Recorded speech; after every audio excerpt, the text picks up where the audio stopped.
Bonsoir à tous. 2 millions de personnes touchées par la grippe en France et elle est particulièrement virulente cette année. À Blois, en Loir-et-Cher, les urgences sont débordées. Même chose à Tours, au CHU Trousseau, où les urgences en grève depuis un mois viennent de rouvrir une trentaine de lits.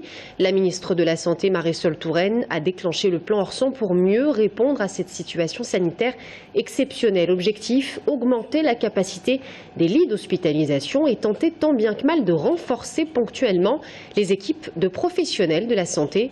En région Centre, on compte à ce jour à peu près 30 000 personnes atteintes de la grippe selon le réseau Sentinelle. Et dans les EHPAD aussi, les médecins ne savent plus où donner de la tête.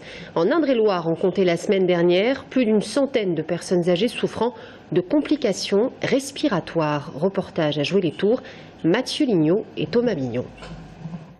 Pardon madame, excusez-moi. Frédéric Schmitt fait le tour de ses patients de la maison de retraite de Brou. On va voir une dame donc, qui a été signalée ce matin comme fébrile, qui a été vue ce matin par un de mes confrères et on va aller voir comment elle va. Bonjour madame Geoffroy. En période de pic d'épidémie, le diagnostic est souvent le même. Bon, c'est une petite grippe ça. C'est une petite grippe malgré le vaccin, ça va s'arranger. Hein, donc il faut bien penser à manger et surtout bien boire. D'accord.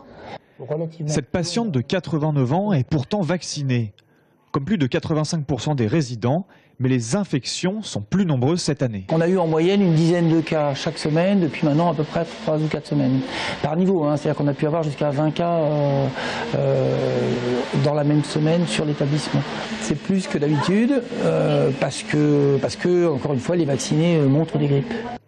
Des vaccinés grippés, la faute de la mutation du virus. L'établissement a mis l'accent sur l'hygiène, la prévention simple reste la plus efficace, comme se laver les mains ou mettre un masque en cas de besoin. L'épidémie est exceptionnelle, mais pas incontrôlable. La direction veut rassurer. Les résidents grippés sont sous contrôle, la situation est sous contrôle, donc je ne suis pas inquiet outre mesure. Le pic d'épidémie sera bientôt passé. L'Agence régionale de santé prévoit une baisse du nombre d'infections dans les prochaines semaines.